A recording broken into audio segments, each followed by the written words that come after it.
fun way to exercise. One of the pillars to life is activity, and I'm really grateful for Jerry and his team for all their hard work in this area. So I'm really excited to hear what to me is that one of my religions is activity, is exercise. I hope it's for most of you your religion as well. So let's hear more.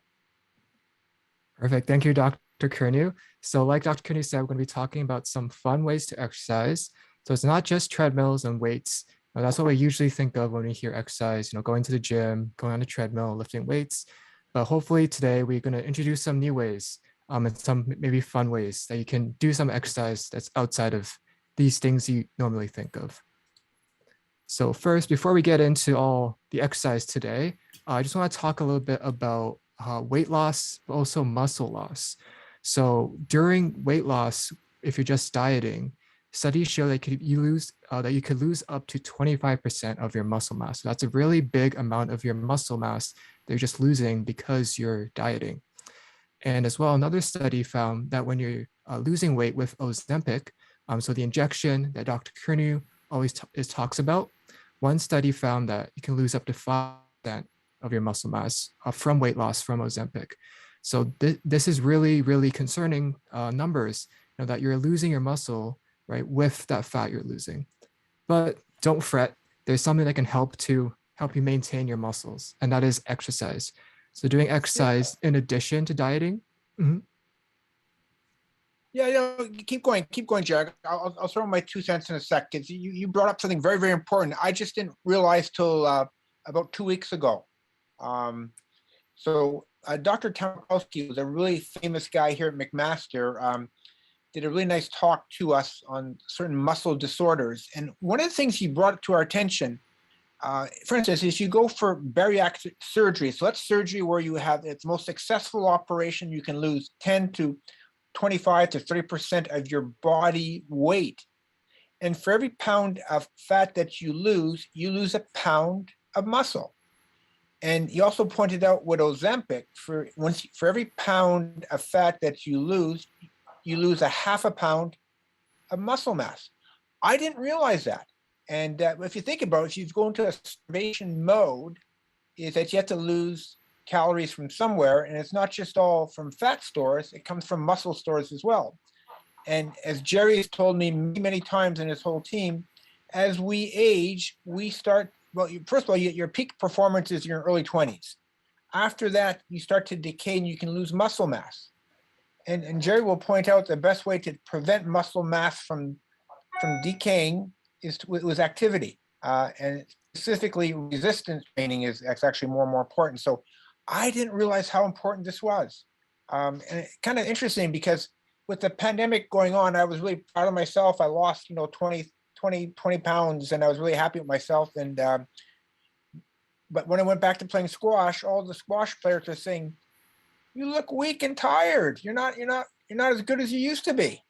And you know why? Because I thought I was just going for walks and things of that nature, some of the stairs. But in the summertime, I played some tennis. But the wintertime, I really didn't do much of those aerobic and anaerobic activities and resistance training. So this is key. So thank you. Let's so don't fret. So Jerry's going to tell us what to do next. So thank you, Jerry.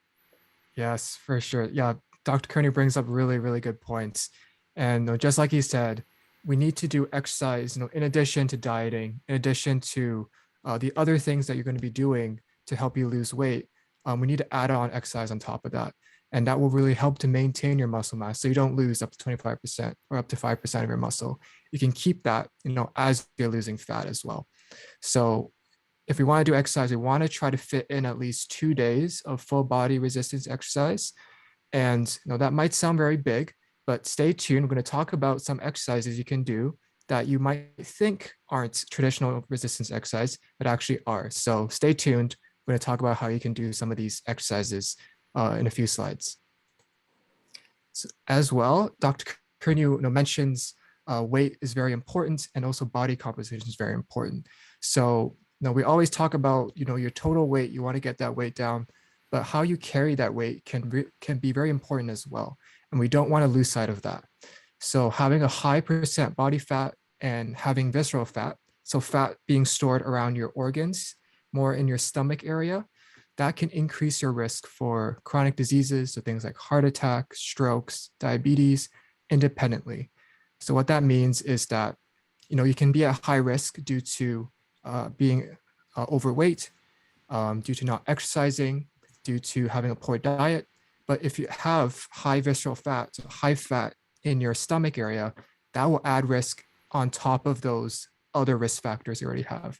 So this is something we really want to look out for, because this can add and increase your risk even more than you think that you have already.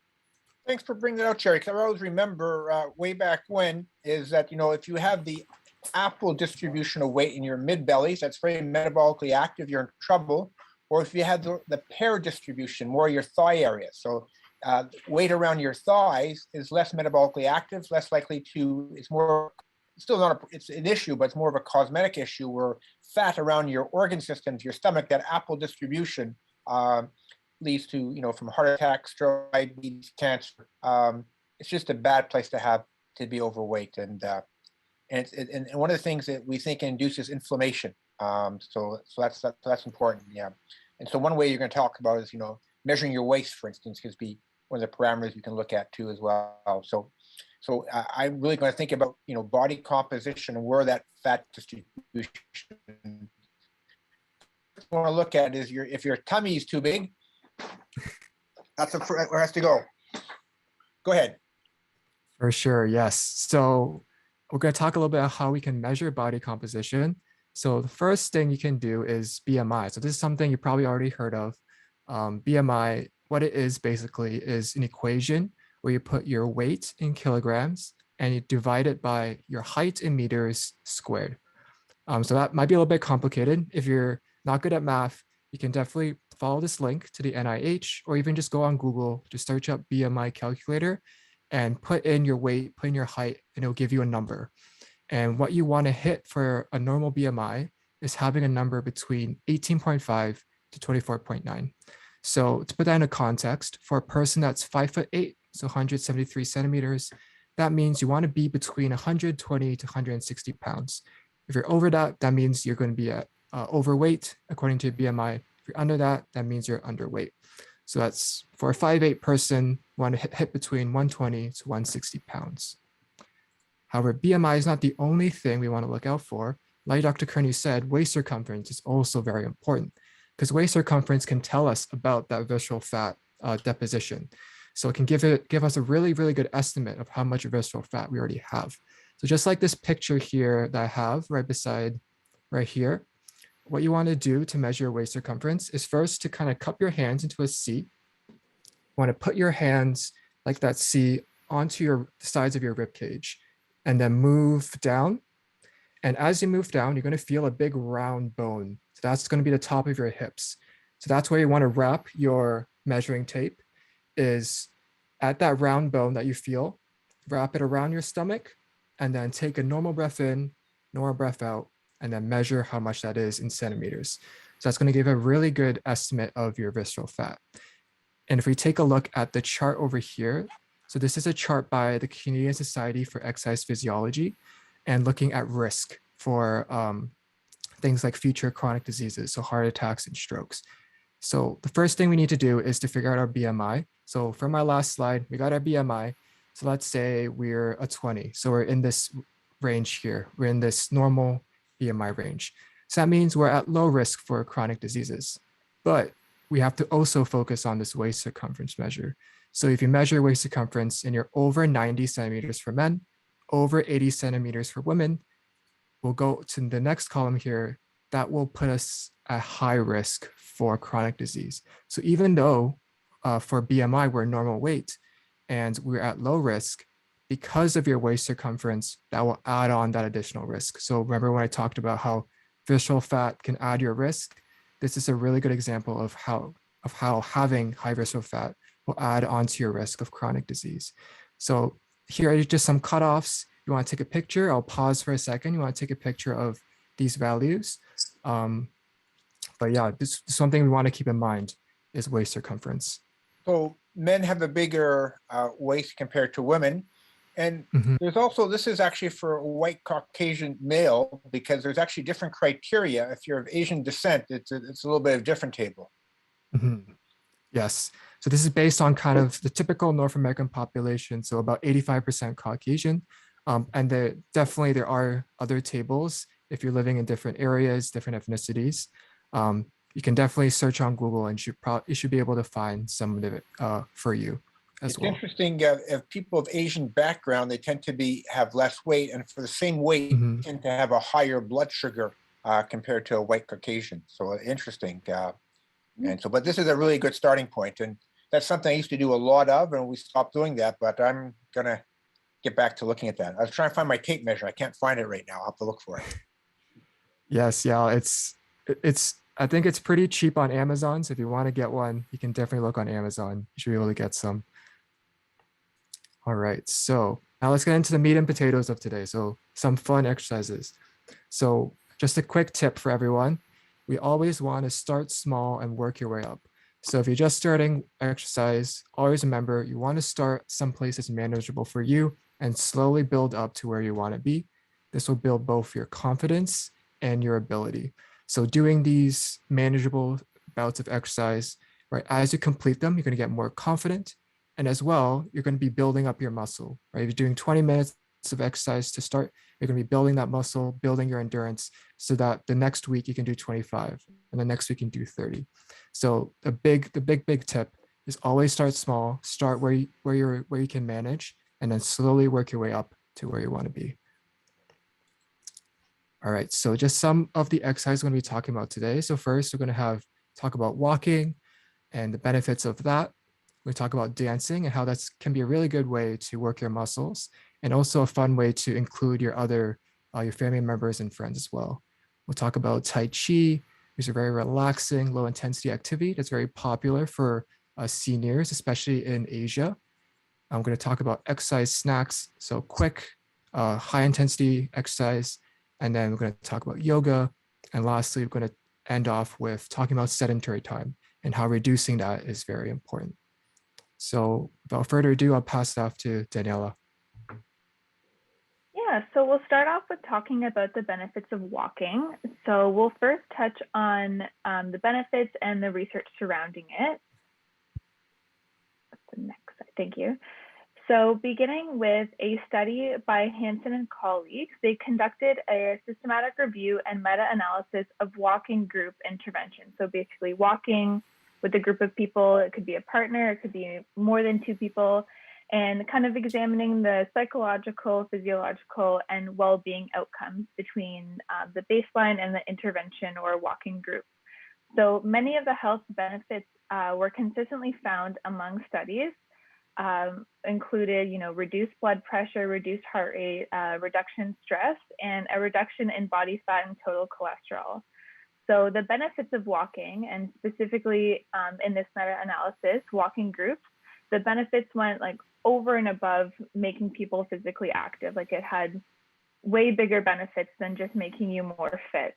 So overall, walking was seen as a safe and effective way of exercising and resulted in a wide range of health benefits. And in another study by Murtaugh, it revealed that even small improvements in the amount of daily walking is better than no walking at all. So if you look at the graph on the right, you'll see that the greater increases in the hour per week that someone dedicated to walking resulted in larger cardiovascular health benefits. So they talked about short-term benefits that could include, improved fitness and body composition and lowered blood pressure. But the long-term benefits of walking more consistently and walking for longer durations of time was a reduced risk in coronary heart disease and coronary events and mortality. So a big takeaway from this study is that something is better than nothing, and you need to start somewhere. So like Jerry was saying, small improvements are what we need to kind of pay attention to. So whether it's a small little exercise snack of walking is better than no walking at all. So slowly individuals can, gradually raise their walking levels. And I think the public health recommendation is around 150 minutes of walking per week as a minimum goal for everyone. All right, awesome. So here are some tips on how to start a walking routine. So remember, we want to start small and manageable and slowly work up. So there are no expectations that you have to, go out on your first day and take an hour walk. You can start small, say with a 5-minute walk, and then over the course of a few days or weeks, you can increase the time or intensity of your walk. And we'll get into exercise snacks later in this presentation, but just keep that idea in mind. Next, you want to be sure that you're wearing supportive footwear and some comfy clothing. In my opinion, wearing uncomfortable shoes and clothing can kind of make the walking experience an unpleasant one and potentially discourage you from walking again. So especially if your feet are super sore from wearing, ill-fitting shoes or shoes that aren't meant for exercise, it could discourage you from wanting to walk again. Also, you want to be sure that you're walking somewhere that you're, comfortable and familiar with, like around your neighborhood in case you get tired and want to head back. And as you get more comfortable, you can venture out to, bigger neighborhoods or parks or a walking trail or even someone else's neighborhood. And lastly, you can find or join a walking group or find a walking partner. So this could be your spouse, your kid, your neighbor, a friend who, could be wanting to be more physically active as well. And you can use them and they can use you as motivation and help each other to stay more adhered and just increase your adherence to exercise. So say you want to walk at the same time every day, you're holding each other accountable to walk at that same time every day or every week. Or get a dog or a goat. Go walk a goat. Yeah, a goat would be great. That'd be a fun Yeah, we have a couple of goats. We have 3 goats now, and they're wonderful. At one time, they were following me everywhere, but now they just take off. Now I have to go chase after them now. It's great. And yeah, great. I'm just impressed of people having dogs and things and animals, and yeah. So get it.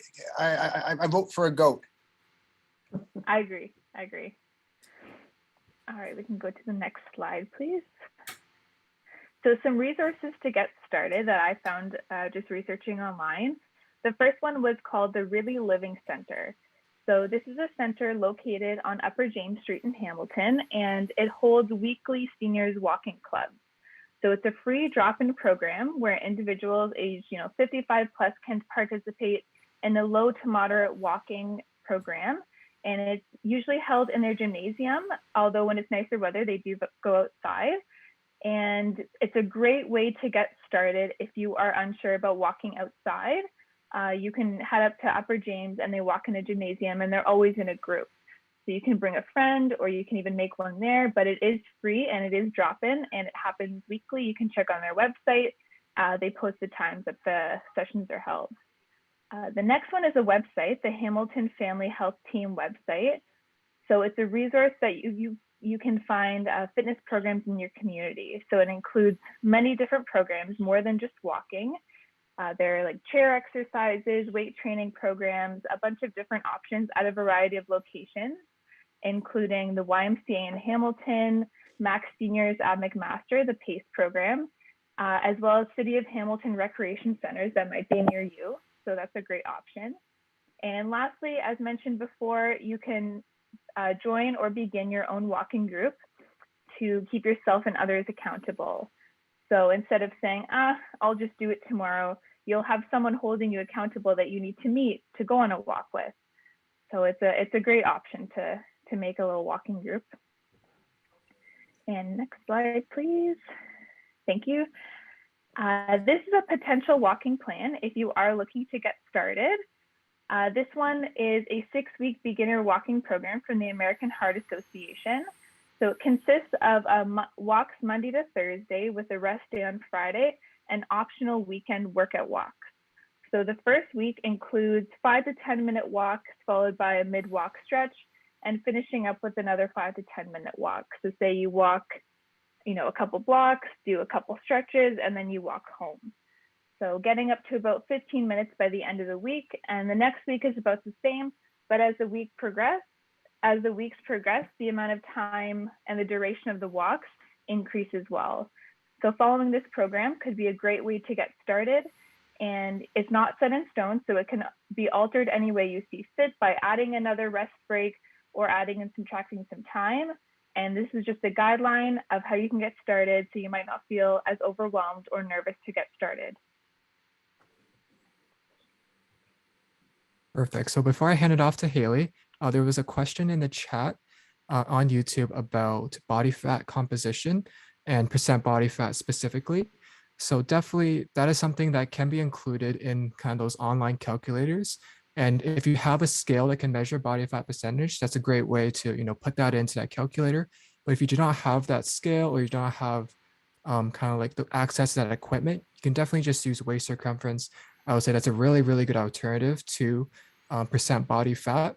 So if you just have a measuring tape at home, you can use that waist circumference. It's a really, really good alternative to percent body fat as well.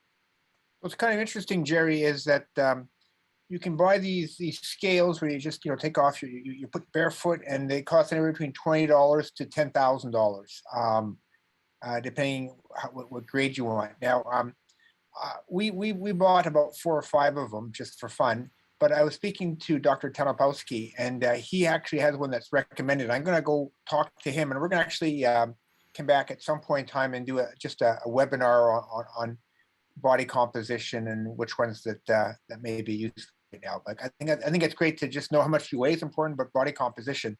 I remember once at my gym was quite interesting that they did it, and that was kind of interesting is that I had a fair bit of muscle mass in my legs. Because I play squash and I like to cycle, but my arm but my left arm, because I play squash, was stronger and more muscle compared to my right arm. So you can actually figure this stuff out, and but yet I actually don't have the recommendation which one right now, but we'll come back to that. So we'll report back. So I like this idea of body composition, and those who actually have one that they like, just put in the chat. Let us know what the ones that you like, and we'll do a little review of that at some point in time. For sure. All right. So let me pass it off to Haley, who's going to talk about dancing. Thanks, Jerry. So the next topic we're going to talk about is dancing. So it's a way to kind of get grooving with some loved ones. So first off, let's kind of talk a little bit about why dancing might be beneficial. So dancing has gained a reputation for being a fun kind of leisure activity, although it is a lot of fun, and it can be kind of for those off moment times. Maybe you're at a wedding, maybe you're at a party, but it actually can also really benefit your health. So dancing can positively impact both all of your physical, mental, and social health. So for physical health, dancing can actually help us increase our coordination, burns calories, strengthens bones and joints, and can improve blood circulation. Specifically, dance-based exercises actually have been found to reduce the risk of falling by about 37% and reduce the rate of falls by about 31% because it's associated with improved balance, mobility, and increased lower body strength. So on the other hand, dancing can also impact our mental health as it can help us build confidence, increase self-esteem, and improve mood and overall well-being. So additionally, something dancing can also do is improve our social health, which I know for me personally has suffered a bit because of the pandemic and being stuck at home a bit. So dancing is actually a really great way to kind of get out of the house if you choose to attend a class, or if you want to kind of do it with other people. And it's a great way to also meet new people with the same interests as you. So let's say you have a really big passion for ballroom dance, or you really like hip hop dancing. Going to a class and meeting people with that same interest can really help you create bonds with new people and create new friendships along the way. So dancing is also a pretty big word and involves a lot of different styles like ballroom, jazz, or even hip hop. And one study actually assessed the physical health benefits of dance and found that regardless of the style of dance, participants' muscle strength and endurance, cardiovascular endurance, and cognitive function all improved. So it really doesn't matter which dance you're doing, all of them have been shown to have really beneficial effects. So I know they always say to dance like nobody's watching, but sometimes dancing with others can actually be a really good thing. So social support is a great way to increase the likelihood of you kind of continuing the activity. So if you do enjoy dancing, try to find somebody to actually dance with. So supports can come in a variety of forms, including putting on some music at your next family get together or hang out with friends, and just kind of dancing around. So a great thing I remember my grandma used to do with me is that we would be baking cookies or doing something in the kitchen, maybe making some soup. She always put on some music, and while we were waiting, we would all just dance around a little bit. And I remember that was a really important part of my childhood and a really great way for her to kind of get moving as well, and for me to get moving, kind of gain this love of dance. So that's a great opportunity to kind of do something with people you love as well. You could also join in on a class, so like a ballroom dance class, or there's things called Zumba classes, which are really, really fun, where you can actually meet other people and have a great time. And the instructors for these classes are so inspiring and so helpful. So you can also learn new techniques. And it's a really kind of upbeat and fun way to attend an exercise class while also getting some joy out of it. And I totally understand that some people's comfort level may not be interacting with others quite yet, because we are still dealing with COVID. So another way to kind of interact with people, but maybe on a more virtual level, is using YouTube or other sources like other online media platforms, or maybe homemade videos, if you have them. And this is a great way to find someone to do a routine along with you. So although they might not be right by your side, they're right in front of the computer screen with you, which can also provide some really beneficial supports. And finally, the most important thing to me, at least, is finding music you enjoy listening to, and music that makes you happy. So for me, I'm a really big Taylor Swift fan. So whenever I am doing something I may not like to do, like if I want to go for a run, I always try and put on her music, because it's something that makes me happy. And when we build out those positive associations with activities, we're more likely to do them in the future. So by putting on music that you actually like, you may be more motivated to actually continue to dance. And as I mentioned, YouTube is a great resource to kind of start off with if you are interested in getting started with dancing and seeing if it's something you'd enjoy doing. So, and it can be hard to sometimes find which channels to actually start with, because there's so many options that it can be kind of difficult to find out which one to narrow down on. So I included 3 of my personal favorites. The first one we have is the Fitness Marshal, and he actually will post dance workout videos to very popular songs. So if you hear a song on the radio that you really like, the odds are he's probably created a dance video to it. And these videos only really go for around 3 to 5 minutes.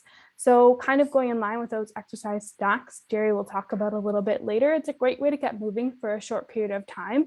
And it's a great option if you only have a small period of time as well. Next, we have Fit. She posts a variety of videos, and some of her most popular videos include things called Hit Hop, which is a fun take on HIIT workouts while also incorporating dance into it. But she also has strength dance videos, and she posts videos to different genres, eras, and artists. So there's something in there for everyone. And these videos go from around 5 to 30 minutes. So it really depends how much time you actually have, and of course, what your interests lie in. And lastly, one of our personal favorites is Grow with Joe. And she actually has a playlist of dance party workouts that range from around 10 to 20 minutes each for viewers to kind of follow along with her. Well, regardless of the channel that you kind of pick to choose to start out with, or if you choose to start off in another way, like joining a class, dancing is a really great way to kind of get moving and enjoy what you're doing and enjoy exercising a little bit more. But that's all from me, and I'll pass it off. Hi everyone, I'm Swati, and today I'm going to be talking about Tai Chi. So this was actually a really fun section for me to research, because I've heard about Tai Chi before, but I've never exactly tried it myself. And after reading up on it, I think it's definitely something that I want to try to implement in my own life. So we can move to the next slide. So if you're new to exercise, or if you're looking for a form of physical fitness that's really easy on your body and beneficial for your mind, Tai Chi might be right for you. So otherwise known as meditation in motion, Tai Chi is an ancient Chinese tradition based in martial arts that is now a popular low-impact exercise method involving slow movements and breath. it's become pretty popular in the West because it definitely integrates that idea of physical fitness, but also mental well-being. It's, like we said before, it's a meditative exercise. It consists of gentle movements that strengthen and relax the body and mind. So there are different schools that have slightly different methods of instructing Tai Chi, but they all have these basic features such as mindfulness, structural alignment, and flexibility. So Tai Chi can be really good for improving your balance, generally improving your strength, and we'll go into a little bit more of the research on all of these benefits a bit later. But some of the conditions that Tai Chi could benefit include osteoarthritis, Parkinson's disease, COPD, cognitive functioning, and preventing falls. And you can kind of see the common theme of generally improving strength and balance and just improving one's presence of mind.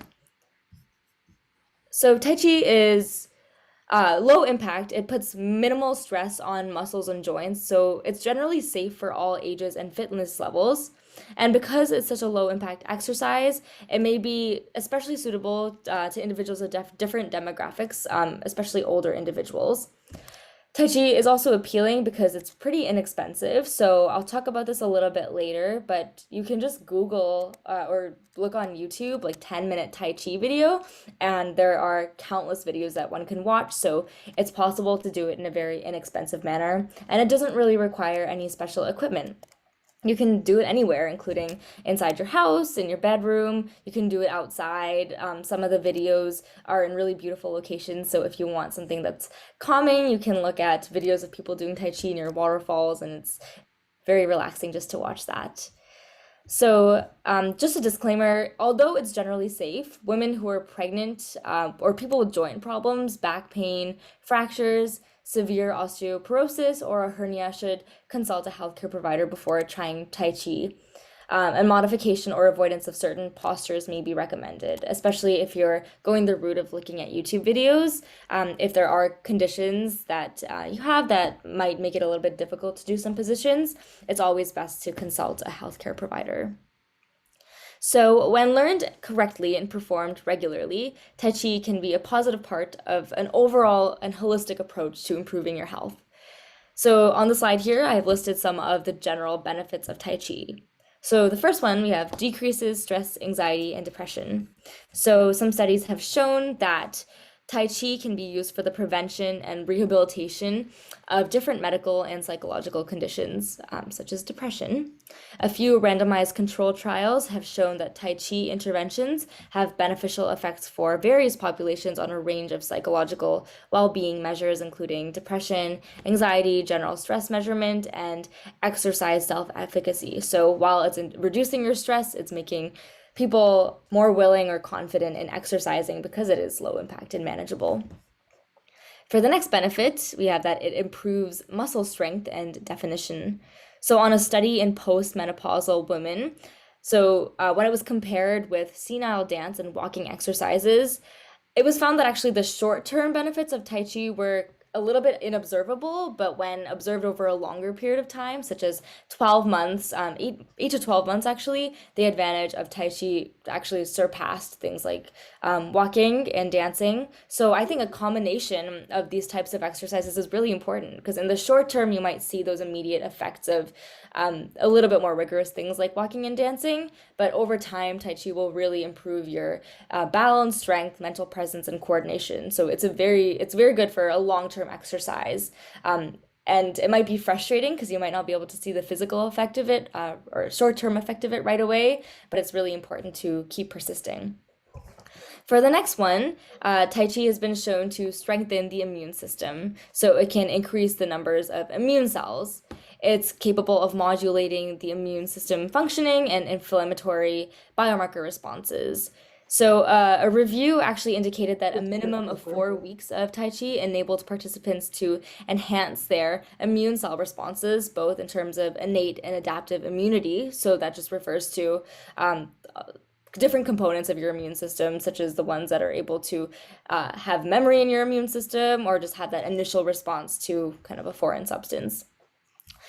Studies have also showed that practicing Tai Chi for more than 12 weeks can alter gene expression. So at that really nitpicky level of the biochemical level, it can alter your gene expression and increase production of different immune cells, which is really beneficial. Next, and probably something that a lot of people will be glad to hear, it can alleviate pain. So, results from studies have indicated that it showed positive evidence for immediate relief of chronic pain from osteoarthritis and back pain. So, although I did say that the short term effects of it might not be as visible, when it comes to that immediate reduction of pain, other studies have shown that you can get that relief from osteoarthritis and back pain. Some other benefits include improved mood, improved aerobic capacity, increased energy and stamina, improved flexibility, and muscle strength, which I already mentioned. So we can move on to the next slide. So although more research is needed to elucidate the full benefits of Tai Chi, these initial studies have definitely showed a lot of preliminary evidence. So you're probably wondering, how can we start Tai Chi? So like I mentioned before, just a quick YouTube search of 10-minute Tai Chi videos or a morning routine can be really helpful. So it can be learned at home or with an instructor. I did a quick Google search of Hamilton classes for Tai Chi, and a lot of them are actually running it online, and they're pretty cost effective. So they're definitely worth looking into. It's also good to practice resistance training and strength training at home. But definitely when looking for initial videos and getting started, there are ones that are specifically tailored to beginners and will help have that step-by-step guide of how to get started. So yeah, that's pretty much it, I think. Perfect. Thank you so much, Swati. So next, I'm going to be talking about exercise snacks. Oh, sorry. So exercise snacks. So these are very quick, very fun ways for you to get active. So what are they? So exercise snacks are about 5-10 minutes, maybe even shorter bouts of high intensity activity that you're going to be doing about 3 times per day. So in essence, these are very quick, very short bursts of exercise that you're going to be spacing out throughout your entire day. Some examples might be climbing up and down your stairs about 2 to 3 times, doing jumping jacks, running on the spot, or even dancing, like Haley was saying as well. And I want to point out that high intensity, a lot of times we think high intensity is going and running a marathon or lifting the heaviest weight in the gym. But high intensity is really just based on your ability and what you can do right now. So this will look very different for everyone. So for a 20-year-old athlete, high intensity might look like a marathon or a sprint or lifting very huge weights at a gym. But for everyone else, it might be completely different. It could be going up and down the stairs once or twice. It could be sitting up and standing up and sitting down a couple of times. So based on your ability, high intensity can seem very different. So always keep that in mind. If you're talking about high intensity, doesn't mean you need to go out and run a marathon. So we talked about exercise snacks, but does it actually work? So there's a study from McMaster done pretty recently, a couple of years ago, that looked at sedentary young adults, and they had them do 3 times per day of vigorous stair climbing. So they told them basically that if you're going to your class, run up 2 to 3 flights of stairs, and that is it. So they did this 3 times per day, 3 times a week, and they did the whole intervention for 6 weeks. And they compared their fitness and their strength before they did the exercise snacks and after. And what they found was that these really quick 1-minute bouts of stair climbing improved these young adults' cardiovascular fitness. So they're more fit, they have higher endurance just from doing these exercise snacks. And as well, they found that their muscular strength actually increased. So they're able to output more power with their muscles just by doing these vigorous stair climbing. So this really goes to show that even 1 to 2 minutes, 30-second bouts of vigorous activity can really improve your fitness. So just a quick summary of exercise snacks. So quick, short bouts of exercise, and this is very time efficient. So if you are short on time, so for example, maybe you work all day or your grandkids are in the house today and you don't really have time to do a full workout, you can definitely try exercise snacks. And as we said, these 5-10 minutes, even 1 to 2 minute bouts can be really helpful and has shown benefit in research. As well, doing these small workouts can help you build efficacy. So like we've all been talking about today, right? Starting small, building up, if you're able to do these small bouts, you're going to gain more confidence. I can do 30 seconds, I can do 1 minute, I can do 2 minutes, and doing more and more and more, just going to keep building that confidence that you have. And lastly, with exercise snacks, it shows that any activity is good activity. So it doesn't matter if you're just doing 2 minutes, doesn't matter if you're doing 30 seconds, doing anything is better than doing nothing. And that's what we see the greatest benefit with exercise is taking someone from no activity to some amounts of activity. This will show the greatest benefit in terms of their health. So like exercise snacks, where we see the research is really good, it really shows that any activity is very good activity. All right, so we've been talking a lot about exercise snacks and also been sitting down for a long time. So I just thought that maybe we can try some of it right now. So if you like to stand up and do it with me, I highly encourage you to. I'm just gonna take some time to get up and set up for myself. All right, so let's stand for a bit just to get a little bit warmed up, kind of shake out your muscles that you've been kind of sedentary for a while. I'm going to try 4 exercises, going to do it about 30 seconds each. So in total, it's going to be about 2 minutes. All right, so now we're all stand up, we're a little bit warmed up. Let's try our first movement. So doing some arm swings. So kind of put your hands with a T. We're going to swing them in like this and out. So we're going to cross them to our chest and bring them out. All right, so let's do this for about 30 seconds.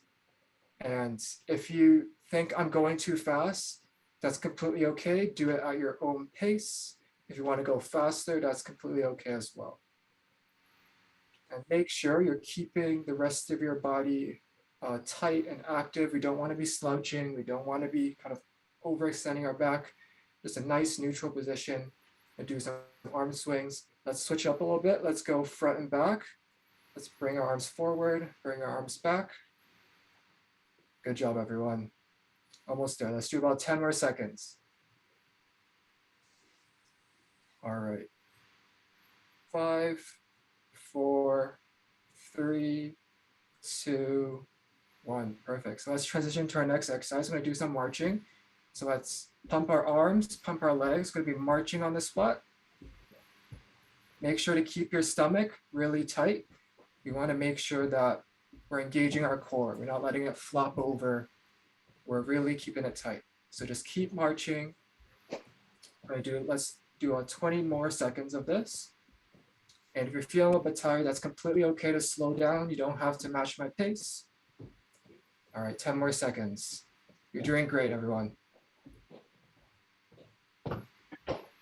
All right, 5 more seconds. 3, 2, 1. Perfect. So next, we're going to be doing some side steps. So make sure you have space around you to step. I'm going to be doing little steps, but you can do big steps. I'm just a little bit limited with my space. But what I want to do is get into a little bit of a bend at the knee. Make sure to keep your stomach, keep it tight, keep it active. And we're basically just going to step to our sides and then back. And once you get to like a wall, I want you to reach out. So just like this, reach out once you get into a wall. Let's do about 20 more seconds of this. And if you are feeling a little bit tired, that's completely okay. You're getting the exercise in, which is what we want. You can definitely take it a little bit slower. That's completely okay. Let's do about 10 more seconds of this. Make sure to keep our core tight. We don't want to be flopping over. All right, 5 more seconds. 4, 3, 2, 1. Perfect. So next, our last exercise is going to be doing some bouncing and reaching up. So basically, we're going to kind of bend at the knees. And we're going to reach up on our tiptoes. And once we reach up, we're going to move with our arms as well. So bend at the knee, go up to our tiptoes, and raise your arms. So down, and then up, down, and then up. So do this about 30 seconds. Good job, everyone. We're almost there. You're doing great. And if you want to go a little bit slower, that's completely okay as well. All right, about 15 more seconds. Make sure we're keeping our upper body straight and neutral. We're not bending over too much, not extending too much. All right, 5 more seconds. 4, 3, 2, 1. Perfect. So now just stand a little bit, shake out your muscles, a little bit of a cool down. Perfect. So next we're going to talk about yoga. So a more relaxing activity than that. Let's keep on standing for a little bit, and then when you're ready, you can sit back down.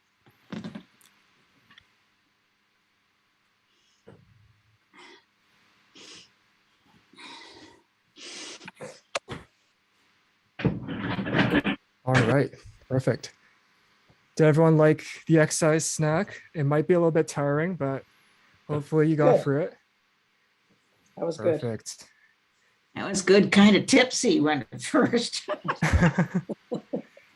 Yes, a lot of movement, a lot of moving around, but good job, Elizabeth and Carol. You guys made it. All right, so now let's switch gears to something a little bit more relaxing. So yoga. So yoga is very beneficial. One of the things it can really help is with our posture, our flexibility, but also our strength as well. So yoga really focuses on stretching out our muscles, and that can help you move better, be more flexible, and also feel less stiff and less tired as well. And some yoga styles like Ashtanga and power yoga, they can be really physical and very physically demanding. So it can really help to improve your strength and build that muscle as well. As well, yoga really targets our postural muscles. So that can really help to improve our posture and also make you less stiff and feel less pain, from doing things like sitting in front of the computer because of work. They'll make that a little bit easier and less painful as well. As well, yoga can help your mind, so making you feel less stressed, making you feel more calm.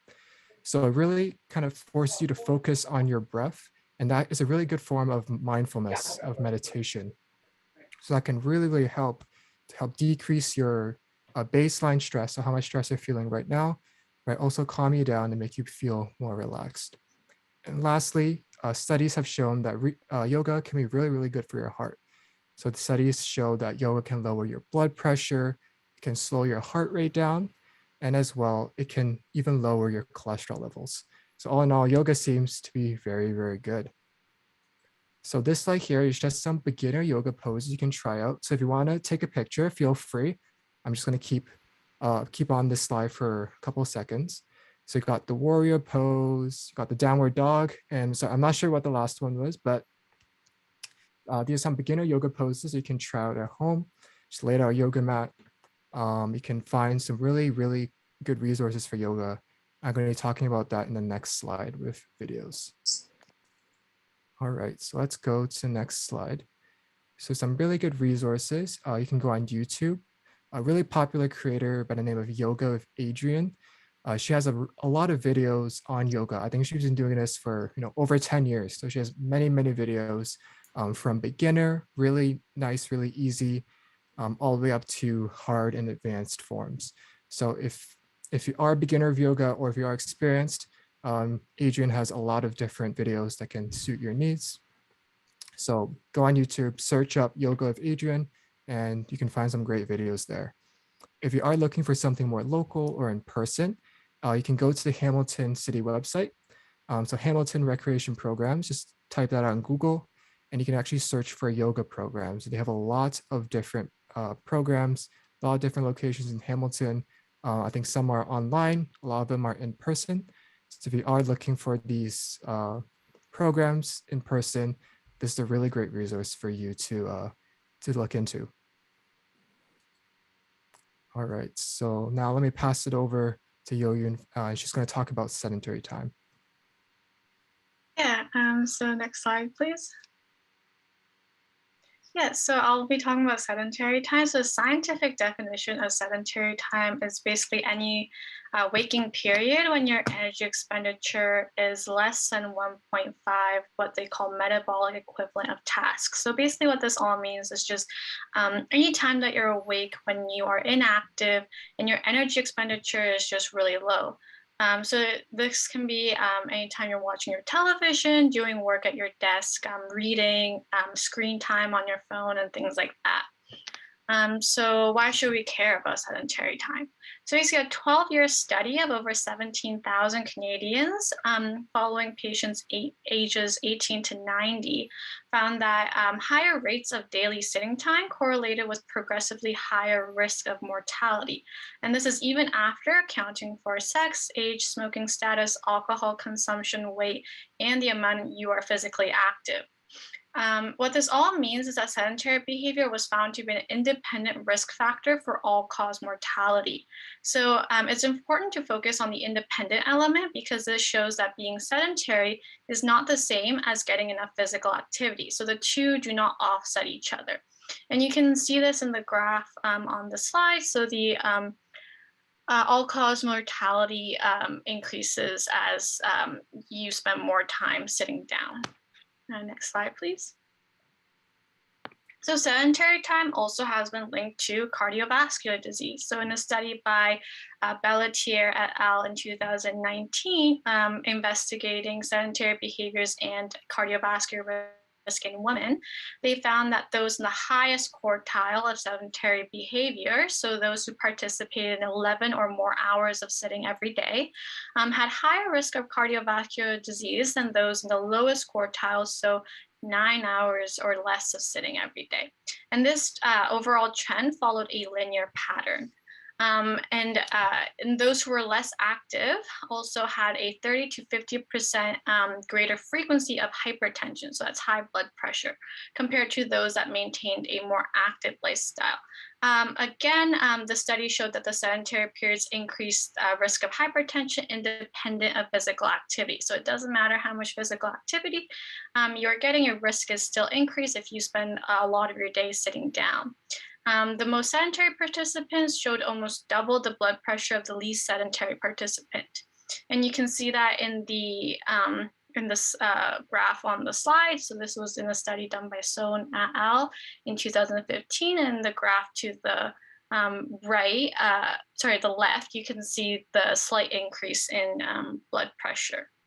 And so other studies also have linked sedentary time to obesity, mental health. So this includes your self-esteem and your academic performance, type 2 diabetes, neck, back, and shoulder injuries, increased low-density lipoproteins, triglyceride, and C-reactive proteins. And these are all just molecules that are just linked to plaque development and blockage in your vessels, which can be also linked to cardiovascular disease and strokes. Next slide, please. So what are the benefits of breaking up sedentary time? So there are many benefits to breaking up your sedentary time. And those who have partaken in studies reported improvements in general energy, weight management, and memory. They also saw a reduction in hand, knees, and back pain, and many reported vast improvements to their emotional health. However, these studies do recognize that there are challenges to breaking up sedentary time. Many people, especially the older population, reported limited mobility, making it hard for them to even complete daily tasks such as going to the washroom. Mental health also played a big role in these studies. So familial or environmental and social stress can lead to emotional exhaustion that can manifest itself as physical exhaustion as well, making it hard to get out of bed in the morning. One of the largest factors people have reported is work. So some desk jobs require folks to sit down for hours on end without sufficient breaks. And the working conditions do not offer enough time in the day to break up these long sedentary periods. So that's why in the next slide, we have prepared some tips for you. So in a working environment, especially if you're working from home, something that you can invest in is a standing desk. So, and this could be a good investment if you have the financial capacity to stretch out your legs during a long workday. So a study showed that standing desks in workplaces decreased sedentary time by almost 90 minutes and significantly reduced triglyceride concentration and arterial flow mediated dilation and arterial flow mediated dilation. The second trick is to install apps. So screen time is one of the largest contributors to sedentary behavior. So this could be your phone, your iPad, your computer, anything that has a digital screen. And much like there are apps for parents to monitor their kids' screen time, there are apps to help keep you off of certain apps that you spend a lot of time on. So on Apple devices, there is actually a built-in system that tracks your screen time for you. And so you can go into settings, go into screen time, and you can set down times for yourself as well as which app at what time without the need for additional apps. Although there are some, as you can see on the screen, Moment and Space is for iOS. And for Android devices, so Samsung, you can download Freedom and Space. So next slide, please. So once you get off your screen and kind of you've planned out these breaks in your sedentary periods for yourself, what can you do with that active time? So the first thing that a lot of people did in these studies was do house chores. So many people found that this was a good way to limit sedentary time. They felt productive and satisfied after completing a task. And this can include vacuuming, cleaning the house, raking leaves. In the winter, you can shovel the snow, take out the trash, doing dishes, anything like that. I personally find that when I do house chores, it doesn't feel forced because it's something that I have to do anyway. It doesn't feel like I'm going out of my way to move and plan, which can add more stress if you don't feel like you're meeting your goals for activity. Instead, I space out my daily tasks like dishes and laundry so that I'm getting up and out of my seat throughout the day. The second tip is, as you mentioned, going for walks, especially with the weather warming back up. This can be an amazing way to break up your sitting time. You don't need to go outside if that's something that makes you feel uncomfortable. Even a lap around your house can be a good starting point just to build a habit of getting up once in a while. Stretching is a great way to just kind of refresh yourself. And a good resource, as we've mentioned, is YouTube videos. So we have a bunch of stretching tutorials on Dr. Curnew's channels, actually. And these are the 3 that we've posted that you can check out as well. The fourth tip is do social gatherings. So at work, every once in a while, you can just get up from your desk and just go check up on your friends.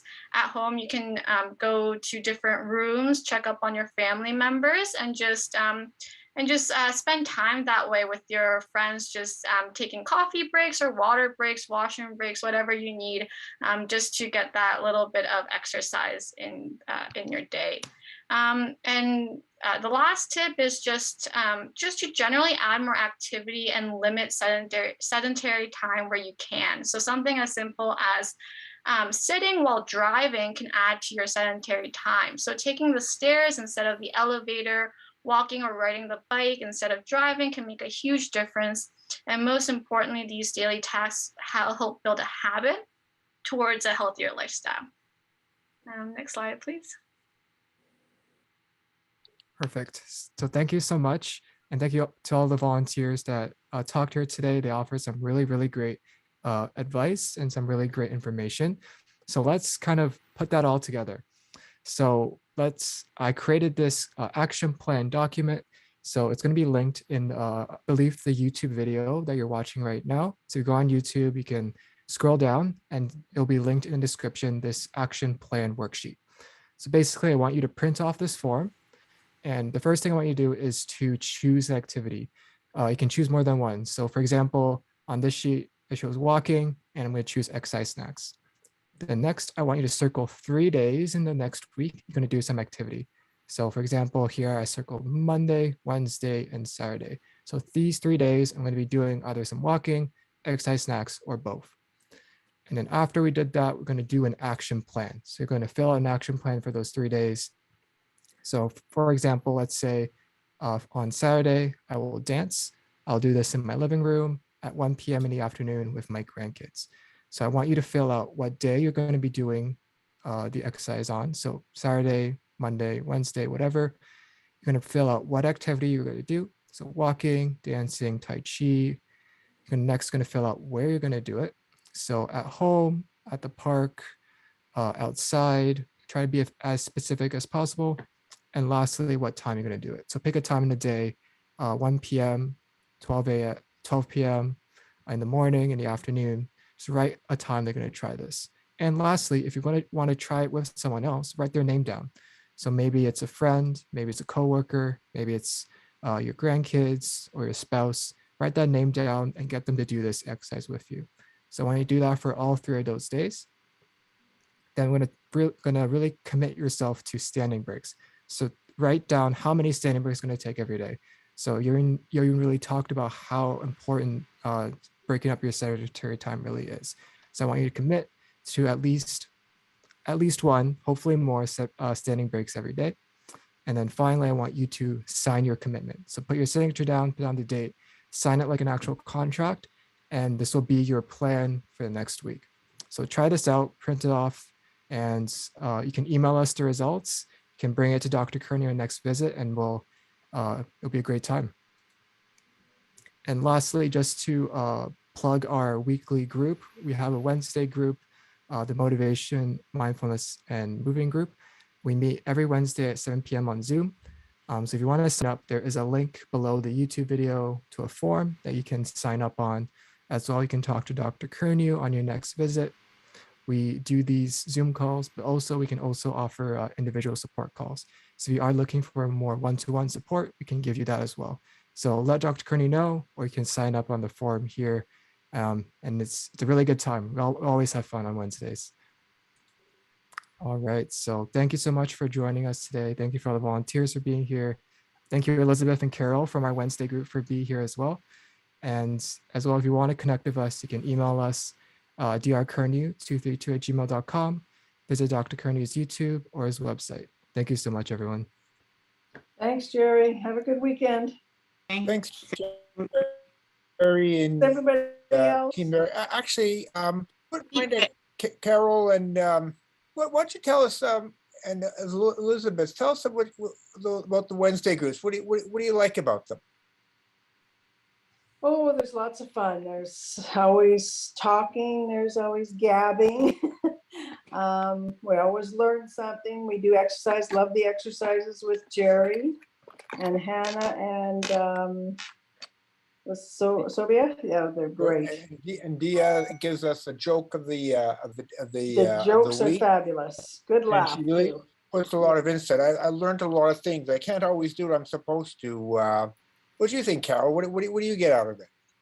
I think it's great to get us all together. The community and sharing is just tremendous, really. And just to share what we each of us have learned in the past and to the future. And I can't do without Jerry's window exercises. And now I've got dancing into that too, Jerry. So That's awesome.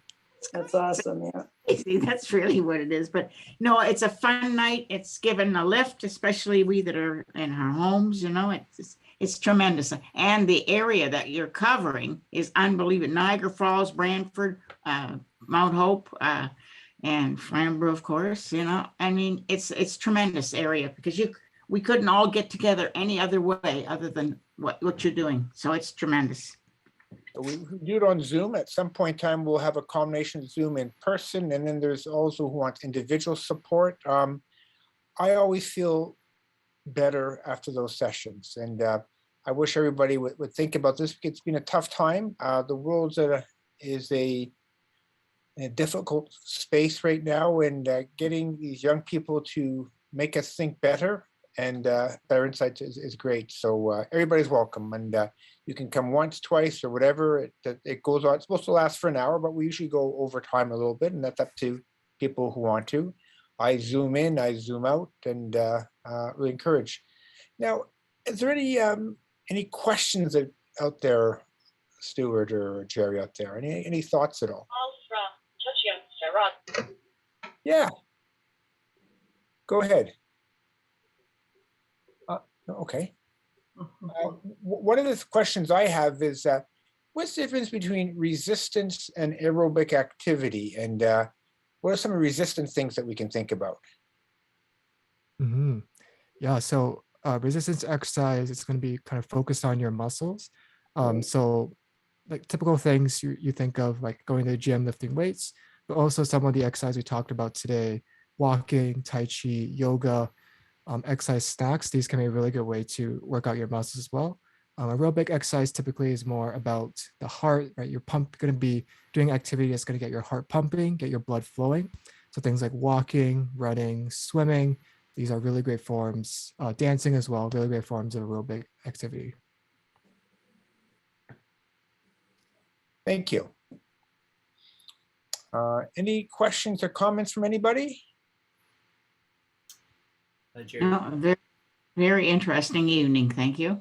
Yes, Thanks. fabulous. Absolutely Don't forget- fabulous. Great, they're all recorded. Get other people to look at them, put some comments if you'd like. Stuart, what do you think? What's your thoughts about all this? Well, actually, I had a question. I'm not sure if Jerry, you might have an answer for it, but when you were talking about the waist circumference and the measuring of your waist, I find like during the day, my waist circumference can, vary depending on what time I eat, things like that. When's the best time to sort of do it? Is it, when you feel like you're light, or when you feel like you're kind of after a meal weighed down?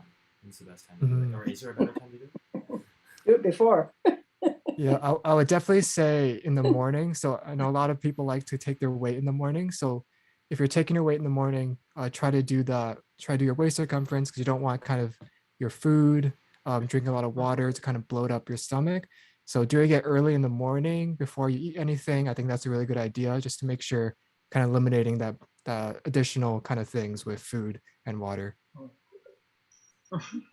Yeah, depending on your breath in and out, you can change it quite a bit. Remind us what's the best way to do it again, Jerry?